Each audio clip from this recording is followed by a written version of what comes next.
"This child is not my son," Sylvia, the desperate mother, exclaimed when the newborn was handed over to her.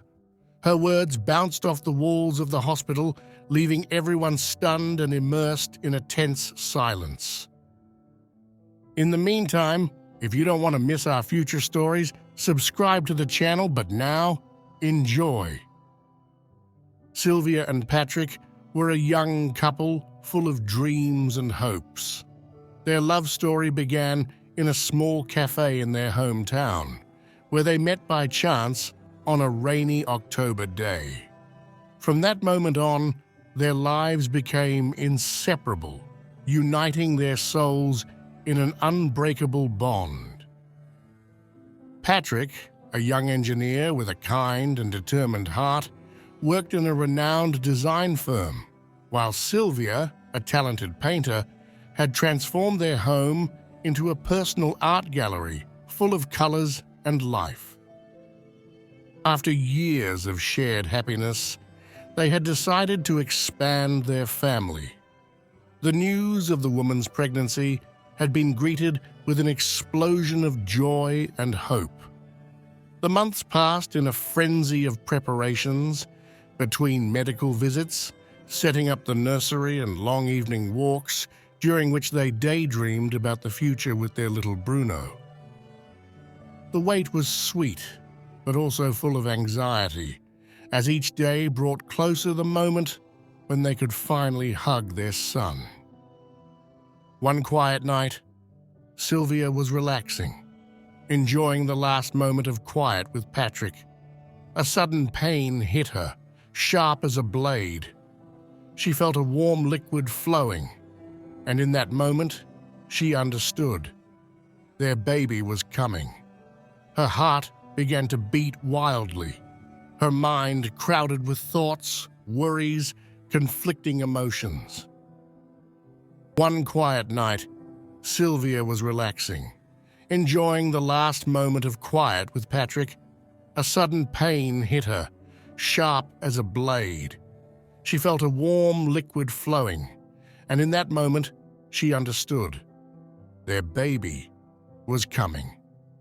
Her heart began to beat wildly, her mind crowded with thoughts, worries, conflicting emotions. Patrick, panicked but determined, grabbed his beloved's hand, trying to stay calm. Time seemed to slow down as the urgency grew around them. Every second was filled with anticipation, hope, and fear as they raced toward the hospital, the city lights flashing in the darkness of the night. At the hospital, the atmosphere was filled with anticipation. The girl was led to a room where she would await the arrival of the doctors. With them was Veronica, a young woman alone and in labor, whose presence contributed to creating a climate of solidarity and sharing between the two women. Patrick and Sylvia tried to reassure Veronica, speaking to her gently and offering her support in that difficult moment. The hours passed slowly and tensely. Finally, Veronica was rushed to the operating room for an emergency cesarean, while Sylvia went into labor. The wait culminated with the birth of little Bruno, a moment of pure joy that was soon overshadowed by worry. Bruno was having trouble breathing and was immediately transferred to the NICU. Sylvia, still under the influence of drugs, was desperately trying to get answers from the medical staff. The news was mixed, but finally the next morning, Sylvia woke up anxious to see her son. When the nurse brought her a newborn baby, Sylvia immediately knew something was wrong. If you're enjoying this story, leave a like and don't forget to subscribe to the channel. Thanks for your support. Sylvia looked at that little face carefully. Every detail seemed wrong, foreign. Her hands began to tremble. Her heart stopped for a moment. With a voice broken by anguish, she murmured, "This child is not my son." Her words echoed in the room like a muffled cry. Patrick turned to her, incredulous, as the nurse tried to reassure her. But inside Sylvia, there was an immovable certainty, an instinct that screamed inside her, an invisible bond that knew the truth before any explanation. The tension grew exponentially. Sylvia remembered seeing an identical birthmark on Veronica's arm and insisted on knowing where she was.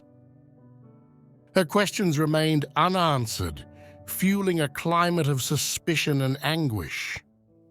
Finally, the doctor decided to order a DNA test to dispel any doubts. The following hours were a hell of waiting and uncertainty. Sylvia and Patrick were overwhelmed by anxiety, suspended between hope and terror. The DNA test confirmed the woman's fears. The baby she had been given was Veronica's son. The revelation shook everyone to the core. The doctor explained the situation in a solemn and regretful voice, but Sylvia firmly interrupted him.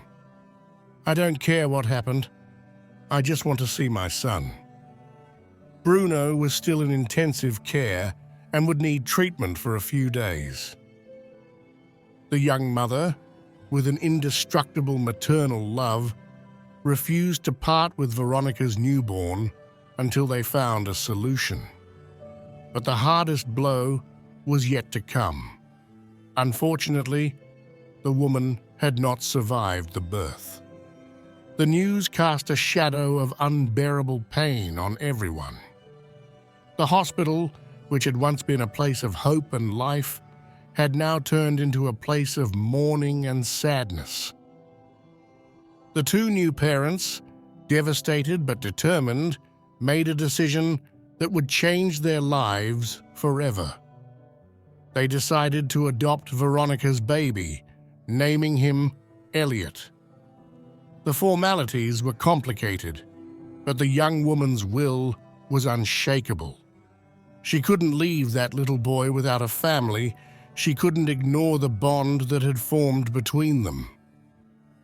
Finally, after days of uncertainty and struggle, the family was reunited. Bruno and Elliot, two brothers not by blood, but by destiny, lay side by side in their cradles. The new mom and dad looked to the future with hope and gratitude, knowing that their family, though formed under tragic circumstances, was now complete.